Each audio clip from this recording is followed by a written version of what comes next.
जी, अस्सलाम वालेकुम dear students. अच्छा जी, ये टेस्ट नंबर 4 हुआ था हमारा। इसकी डिस्कशन जो है वो अभी पेंडिंग है जी।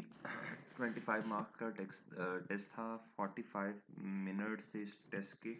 अच्छा जी, एमसीक्यूज नंबर 1 देख लें जी।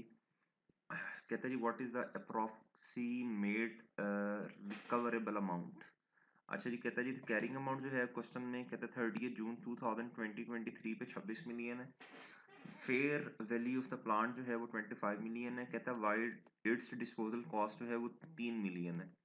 अच्छा जी, इसका मतलब है जी 22 मिलियन जो है fair value less cost of disposal है। जी आपको पता है ना जी, रिकवरेबल अमाउंट हायर होती है fair value less cost of disposal और वैल्यू इन यूज का। कहता है plants cash flows for the next 5 years are estimated to rupees 7 million per annum.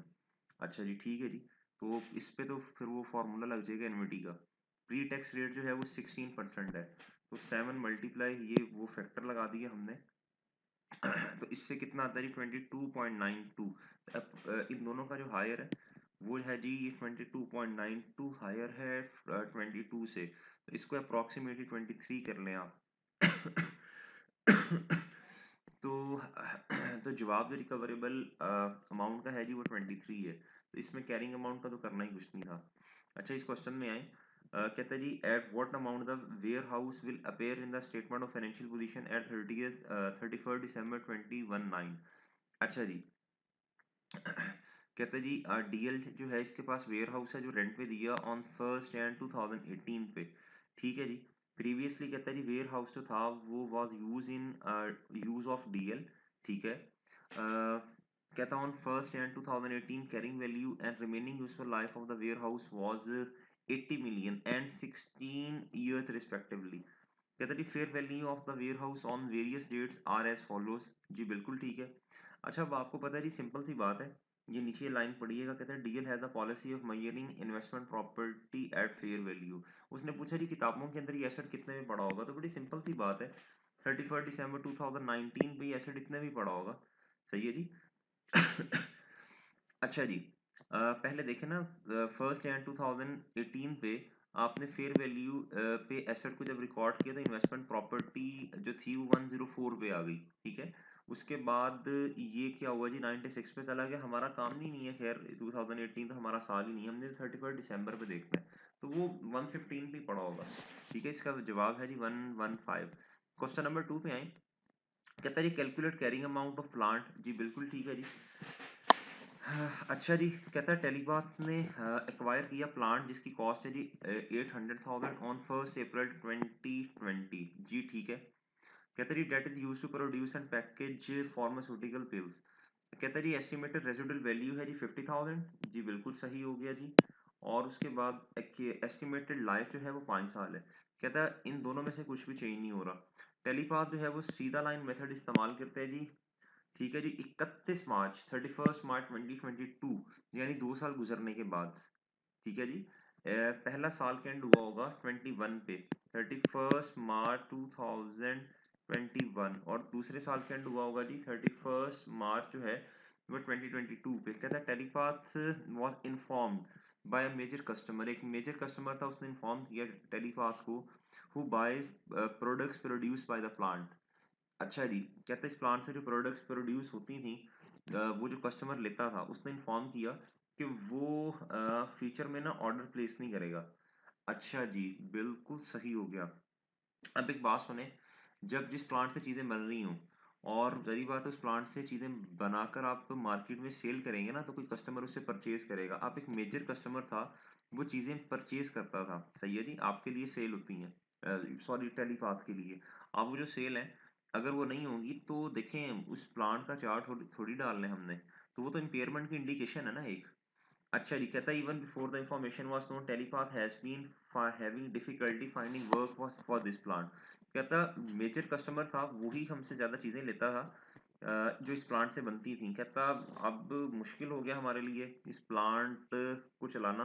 कहता एस्टिमेटेड जो है एस्टिमेट है related to net cash flows earn for the plant for the next 3 years will be. कहता जी third ये future का data दिया ना, और वैल्यू इन यूज के लिए फ्यूचर का डेटा ही चाहिए होता है। कहता 31 मार्च पे 23 पे ये कैश फ्लोज है। 31 मार्च 2020 नेट नेट कैश फ्लोज का लफ्ज आया ना, आउटफ्लोज इनफ्लोज जो है माइनस उसमें से आउटफ्लोज करके नेट कैश फ्लोज आ गए हैं जी। ठीक है जी, ये तीनों साल का डेटा दिया हुआ है। कहता है जी सॉरी जी, on 31st March 2025 the plant is still expected to be sold for its realisable value. ये जो 50 है ना, ये तो ठीक है जी, ये तो 50 है। अच्छा जी, बिल्कुल सही। तो ये फिर आप ले लेंगे ना, उसमें 170 में ऐड कर देंगे। कहता है जी Telepath has confirm that there is no market in which to sell the plant at 31st March 2022।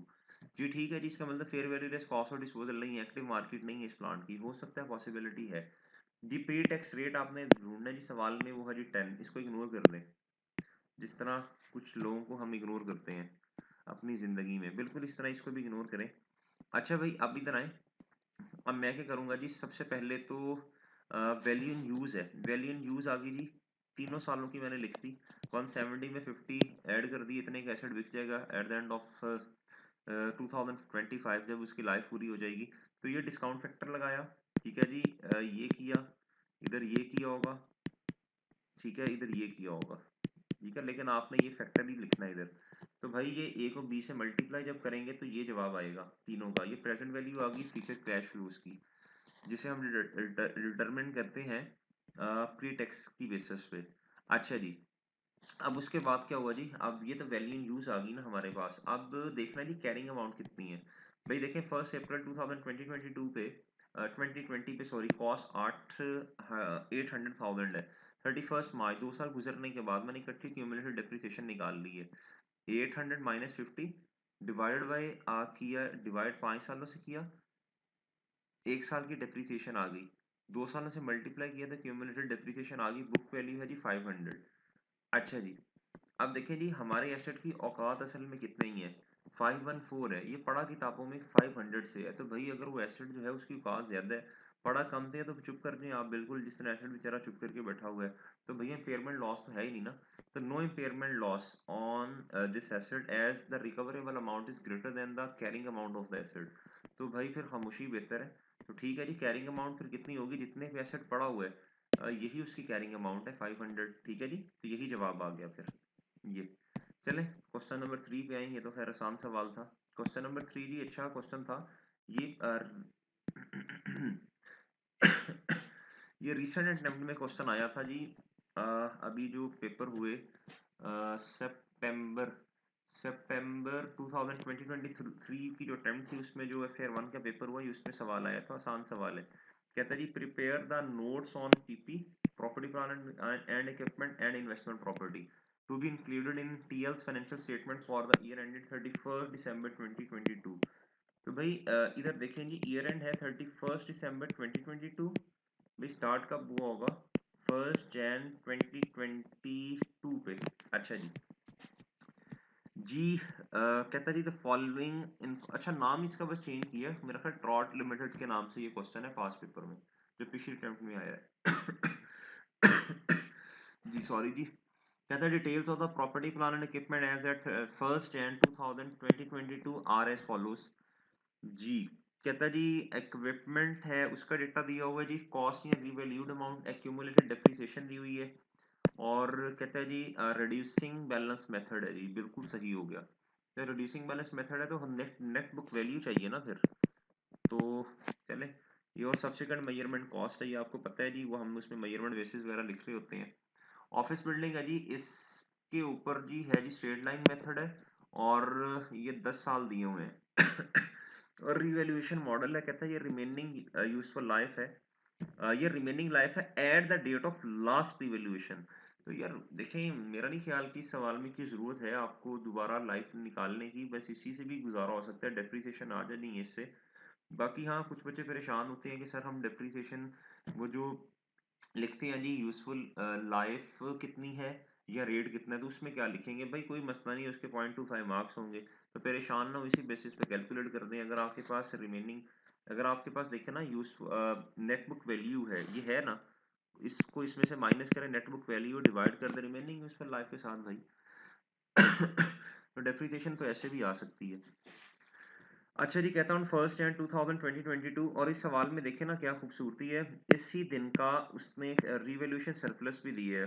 अच्छा जी, कहता है जी तो ये आपके पास ओपनिंग सरप्लस का नोट जब बनाएंगे उसके लिए भी इस्तेमाल हो जाएगा। कहता जी वो है जी 32। कहता हाउ ऑन 31 दिसंबर, ये ओपनिंग है ना, 31 December 2022 due to slump in the market the building was again revalued by an independent valuer. ठीक है जी, और नाम नहीं बताया, बस यही फिर नोट में लिख दीजिएगा सब नोट में। And this time the office building was valued at only 156 million. चले जी, इसका क्या है जी, इसकी वर्किंग करनी पड़ेगी। अच्छा जी, इसकी जब वर्किंग मेरे अजीज दोस्तों हम करेंगे तो क्या करना पड़ेगा, इसके जरा सोल्यूशन में आ जाए नीचे। जी जी, बुक वैल्यू है जी फर्स्ट एंड 2022 पे 224, सरप्लस भी दिया हुआ है। अच्छा जी, डेप्रिसिएशन है जी, ये है इन्होंने क्या किया है जी। अच्छा, एक मिनट ऊपर मैं अगर आऊं तो उन्होंने इधर लिखा है, ये है जी मेरे अजीज दोस्तों, कहते जी ये रिमेनिंग लाइफ है at the date of last revaluation. तो भाई इस दिन पे ही रिवैल्यूएशन हुई होगी ना। जब रिवैल्यूएशन होती है तो एक बात याद रखिएगा, ये फिर ग्रॉस कैरिंग अमाउंट का मतलब ही ये रिवैल्यूड अमाउंट पड़ी हुई है किताबों में। तो 280 डिवाइडेड बाय 10 कर दें, डेप्रिसिएशन फिर भी 28 ही आनी है। ठीक है भाई, और अब आपको पता है अगर एक साल की 28 है डेप्रिसिएशन, तो टोटल आज तक 56 चार्ज हुई हुई है। तो इसका तो बड़ा आसान सा फॉर्मूला है, डेप्रिसिएशन एक्सपेंस अगर निकालना भी है तो मल्टीप्लाई बाय ईयर्स लैप्स्ड, तो हमारे पास आ जाता होता है भाई एक्यूमुलेटेड डेप्रिसिएशन। अच्छा जी, हमें क्या चाहिए भाई, ये गिवन है, एक साल की डेप्रिसिएशन का वैसे ही पता है, कैसे आई, 280 डिवाइडेड बाय 10 कर दें भाई। अच्छा जी, तो ये हमें नहीं पता, तो ये आप इस तरह कर लें, 56 डिवाइडेड बाय 28, तो x2 आ जाएगा, 2 ईयर्स आ जाएंगे। ठीक है, तो ये 2 साल गुजर गए ना, तो टोटल में से 10 में से 2 गुजरे तो रिमेनिंग तो 8 ही होंगे फिर। अच्छा जी। तो बात तो वही है जो मैंने आपको पहले बताई है, आप 8 पे इसको डिवाइड कर लें। अगर 8 पे डिवाइड करना है भाई तो फिर आपको क्या करना पड़ेगा, अगर 8 पे डिवाइड करना है तो फिर आपको इसकी 56 जो है वो नेटबुक वैल्यू जो आपको निकालनी पड़ेगी, 56 माइनस करना पड़ेगा क्यूमुलेटेड का। ठीक है जी, और मेरे अजीज दोस्तों इधर फिर 32 जो है ये है जी, इसको 8 से डिवाइड करेंगे तो ये आ जाएगा 4 आ जाएगा। ठीक है, एक और तरीका भी था, अगर आप 10 से करना चाहते हैं तो वो भी फाइंड तो किया जा सकता है, उसमें भी मसला कोई नहीं है। हमने इस तरह के 2 सवाल और भी किए हैं, अगर आपको याद हो तो। अच्छा जी, अब आप इधर आए भाई, इसको ग्रॉस भी किया जा सकता है ना, इसका तरीका वो सिखाया हुआ है आपको। लेकिन चलें, बहरहाल आपने अब इसको रिमेनिंग यूजफुल लाइफ से करना है तो फिर भी 4 आएगा, ग्रॉस करेंगे तो वो जो है वो 2 साल उसमें ऐड कर दें तो 10 बनता है ना फिर। तो फिर आप 40 की बेसिस पे उसको कर रहे होंगे, तो बात तो वही है। अच्छा जी, आप इधर आए, ये आपके पास बुक वैल्यू आ गई है, ये आपके पास 28 आ गया। सही है जी, एक साल के बाद अब वो कहते हैं जी इधर है जी 156। तो देखें जी, रीवैल्यूड अमाउंट 156 है, तो इधर बैलेंसिंग फिगर लिखनी पड़ेगी, और ये रीवैल्यूएशन लॉस या डेफिसिट है। अच्छा भाई, इधर आया 40, तो इधर देखें हमारे पास खुशियां पड़ी हुई थी 28 की, तो भैया गम इतने जिंदगी में आए कि प्रॉफिट और लॉस भी आ गया। ठीक है जी। अच्छा जी, उम्मीद है ये बात आपको समझ आई होगी। अब ये सारा का सारा सरप्लस खत्म हो गया ना ड्यूरिंग द ईयर, तो इसे एडजस्टेड में लिखते हैं आप बेशक। अच्छा जी, अब आप इधर आए ऊपर, और अब आप क्या करेंगे, अगर आप नोड के ऊपर आए तो ये आपके पास ओपनिंग था, इसका भी ओपनिंग था। सही है, अब आप इधर आए मेरे भाई, ओपनिंग इसका क्यूमुलेटेड डेप्रिसिएशन का ये था, ड्यूरिंग द ईयर डेप्रिसिएशन ये है, ईयर पे एंड पे है ना, तो डेप्रिसिएशन पहले आ जाएगी। पहला स्टेप एलिमिनेशन वाला होता है, इधर से भी एलिमिनेट किया, इधर से भी एलिमिनेट किया। ठीक है जी, और ये लॉस किताबों में ये इधर 40 रिकॉर्ड किया, और इधर आपने जो नोड बनाया इधर 32 है, और इधर मेरे भाई 28 जो था, ये transfer of into retained earning 4 आ गया। पीछे 28 बचा, वो सारा का सारा खत्म हो गया, एडजस्ट हो गया ना, तो ये 0 है। अच्छा जी। तो इधर आए जी, ये बराबर आ गया वैसे ही जितनी रिवैल्यूड अमाउंट है, रिवैल्यूएशन मॉडल है, ये स्ट्रेट लाइन है। अच्छा, इधर 8 लिखा हुआ है, ज्यादा बेहतर है, इधर वैसे 10 लिखना। ठीक है, अच्छा चलें, बहरहाल इसका खैर इतना मसला नहीं है, इसके कोई इतने मार्क्स भी नहीं है कि ये सारे के 1 मार्क्स हैं, तो इसका कोई मसला नहीं, 8 लिखें 10 लिखें कोई इशू वाली बात नहीं है। अच्छा जी, अब भाई इधर आए आप, और अब आप करें जी गुफ्तगू कर लें थोड़ी सी हम इक्विपमेंट के बारे में। जी इक्विपमेंट के बारे में कहता है जी, on 1 July 2022 a new equipment was acquired by making a payment. जी पेमेंट आपने की है जी 50 मिलियन की to the supplier. In addition an old equipment was given in exchange to the supplier. कहता था फेयर वैल्यू ऑफ ओल्ड और new दोनों की उसने दी हुई है। कहता इसकी 60 है पुराने की, और नए वाले की 105 है। तो आपको पता है जी, ये तो दोनों की अगर फेयर वैल्यू दी हो तो पुराने वाले की fair value plus minus cash होता है। तो कैश पे किया तो प्लस होगा ना कॉस्ट में। फेयर वैल्यू फोल्ड एसेट कितनी है 60 है, कैश पे आपने 50 किया तो 110 होगी न्यू की कॉस्ट, ठीक है। अच्छा जी, अब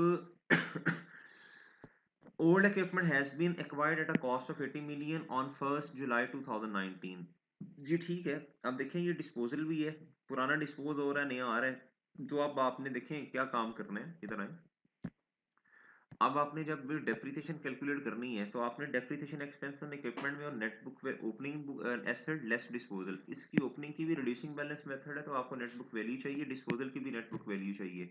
तो भाई इसकी बुक वैल्यू तो निकालना कोई मुश्किल नहीं है ओपनिंग की, ये तो सवाल के अंदर ही है ना। 360 माइनस 110 तो 250 आ गया। इसमें से बुक वैल्यू अब हमें लेस करनी पड़ेगी डिस्पोजल की, ठीक है। अच्छा जी, वो अभी देख लेते हैं ये कैसे आई, लेकिन बहरहाल इतना तो पता ना, एडिशन 110 का है और 20% रेट है। तो ये किस दिन पे हो रहा है, ये हो रहा है जी 1 जुलाई। तो एडिशन पे 6 महीने की डेप्रिसिएशन तो आनी है, तो ये आसान काम है, ये पहले कर लें।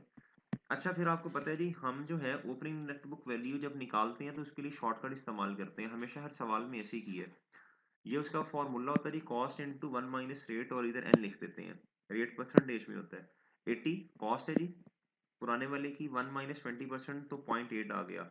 तो 2.5 ईयर्स जो है वो मेरा ख्याल है गुजर चुके हैं जी। इधर आए जी, कैलकुलेट कर लेते हैं।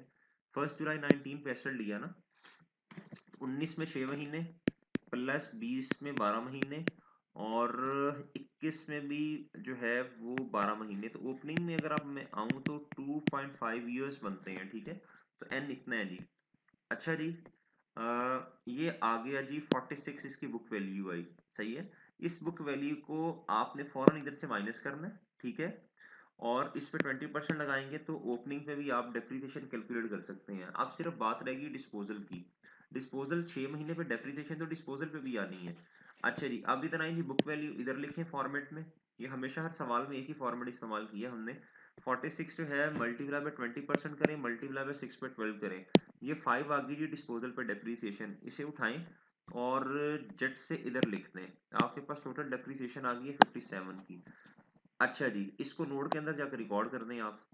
अच्छा भाई, और नोड के अंदर एडिशन भी रिकॉर्ड होगी, सही है, और डिस्पोजल की कॉस्ट भी रिकॉर्ड होगी, सही है। अच्छा अब एक बात और है, अब जब डिस्पोजल होता है तो एक तो सबसे पहला काम आप क्या करते हैं थ्रू एक्सचेंज। तो आप क्या करते हैं, एंट्रीज पास कर रही होती है ना।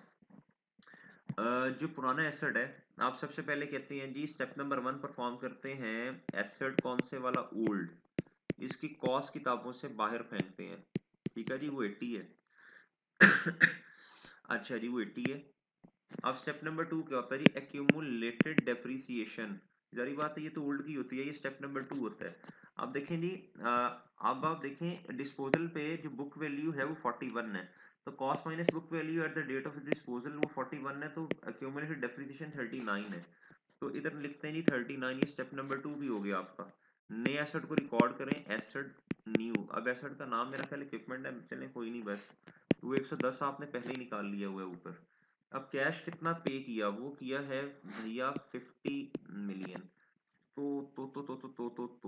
अब प्रॉफिट और लॉस जो है वो बैलेंसिंग आएगा 110 130 इधर है, और ये है जी 149। तो 19 का मेरा ख्याल है कुछ इधर आ जाएगा अगर मैं गलत नहीं हूँ, भी कैलकुलेटर चले बहरहाल, इधर मेरा ख्याल 19 ही आएगा प्रॉफिट और लॉस बैलेंसिंग, ठीक है जी। जी 149 है जी, इतना ही कुछ आएगा, बहरहाल इसका इम्पैक्ट भी कोई नहीं है नोट पे। अब देखें जी, अब इसको किस किस तरह रिकॉर्ड करना है। ये पुराना एसेट को नोट से निकालना पड़ेगा, न्यू को रिकॉर्ड करना पड़ेगा। 39 में ये क्यूमुलेटेड डेप्रिसिएशन है, इसको भी किताबों से निकालना पड़ेगा नोट में से। और डेप्रीसिएशन जो है ये टोटल 57 जो इधर आया, इसको भी नोट के अंदर क्यूमुलेटिव डेप्रीसिएशन में ऐड करना पड़ेगा जी। नोट पे आए जी।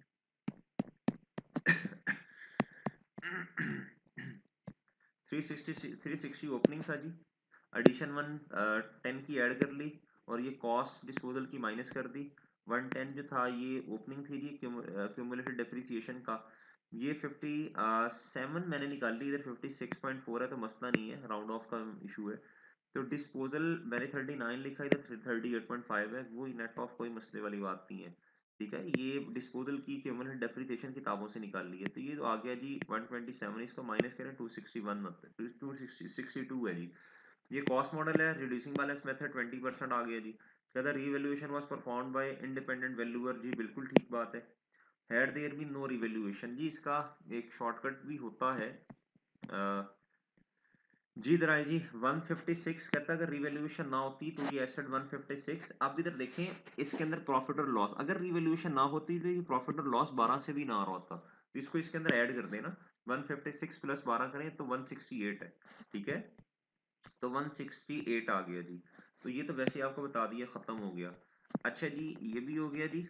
अब आप इधर आए सी के ऊपर, कहता हूँ 1 Jan 2022 TL completed construction of the warehouse at a cost of ₹55 million. कहता for subsequent sale to customer, नियत क्या है जी, कस्टमर को सेल करना है। तो भैया तो ये इन्वेंट्री होगी ना, ये फिर ये इन्वेंट्री है। कहता however warehouse was given on rent on annual rent of ₹8 million जी। सालाना रेंट कितना है जी, 8 मिलियन है। कहता ऑन 1 अप्रैल 2022, कहता the fair value of the warehouse on various dates are as follows. कहता जी 1 जैन 2022 पे 65 है भाई, 1 अप्रैल पे हमने तो रेंट पे दिया ना, 1 अप्रैल पे, कब दिया जी 1 अप्रैल, तो ये डेट रेलिवेंट है। इन्वेस्टमेंट प्रॉपर्टी में किस दिन शिफ्ट किया जा रहा है, 1 अप्रैल पे।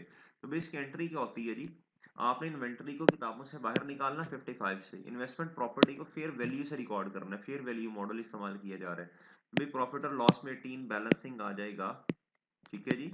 अच्छा तो भैया ये जो है, ये इन्वेस्टमेंट प्रॉपर्टी में 73 से इन है, ट्रांसफर इन है, ओपनिंग तो था कुछ नहीं। अच्छा जी फिर उसके बाद देखें, और ये 8 ईयर एंड के ऊपर आपको पता है अगर फेयर वैल्यू मॉडल है तो ये ₹7 बढ़ गई फेयर वैल्यू, इस क्या होगा जी, इसकी एंट्री क्या होगी, एंट्री क्या होगी, इसकी एंट्री होगी जी इन्वेस्टमेंट प्रॉपर्टी ₹7 से डेबिट, 7 मिलियन से डेबिट, और फेयर वैल्यू जो है ये गेन जो है ये प्रॉफिट और लॉस में जाएगा जी 7 मिलियन से, ठीक है। तो ये ₹7 से इन्वेस्टमेंट प्रॉपर्टी बढ़ जाएगी जी। इधर आए, इसका नोट भी देना पड़ेगा, लीज रेंटल जो कर रहे हैं उसका भी नोट देना पड़ेगा जी। ये नोट बनाएंगे, इन्वेस्टमेंट प्रॉपर्टी का ओपनिंग बैलेंस तो कुछ नहीं है, एडिशन भी नहीं है, ट्रांसफर इन है 73 से, ट्रांसफर इन की IS2 वाला है। अच्छा जी फेयर वैल्यू एडजस्टमेंट है ₹7 की, 80 पे श्योर है, और मेजरमेंट बेसिस फेयर वैल्यू है। फेयर वैल्यू मॉडल में ना डेप्रिसिएशन नहीं होती। अच्छा जी कहता है the rental income earned for the year ended 31 December 2022 amounted to ₹6 million है, क्योंकि एक साल की 8 मिलियन है ना, तो भैया हमने तो 9 महीने इस्तेमाल किया, 9 महीने रेंट पे दिया ना, तो 9/12 कर दिए आप, इससे करें इस तरह 8 मिलियन डिवाइडेड बाई 12, एक महीने का आया, मल्टीप्लाई बाय 9 मंथ्स, तो ये 6 मिलियन आ जाएगा, ठीक है। कह रहा था investment property subsequently measured at fair value, आगे उसने लिखा नहीं है कि वैल्यूएशन जो है इंडिपेंडेंट वैल्यूअर ने की, वरना वो भी लिखते थे, ठीक है। इन्वेस्टमेंट प्रॉपर्टी में नहीं लिखा हुआ। तो बहरहाल ये सारी की सारी गुफ्तगू थी, सही है। इसमें एक अच्छा पॉइंट ये था, ये जो मैंने आपको इन्वेस्टमेंट प्रॉपर्टी की एंट्री करके दिखाई ये वाली, तो ये हमने इस प्रैक्टिस भी की है कि एग्जांपल है, मेरा ख्याल एग्जांपल नंबर 6 है उसकी भी चला रिवीजन हो गई है। तो ये सारी की सारी गुफ्तगू थी भैया जो हमने इंशाल्लाह डिस्कस करनी थी। चलें बाकी इंशाल्लाह फिर दोबारा आपसे मुलाकात होगी, तब तक के लिए इजाज़त दीजिए जी।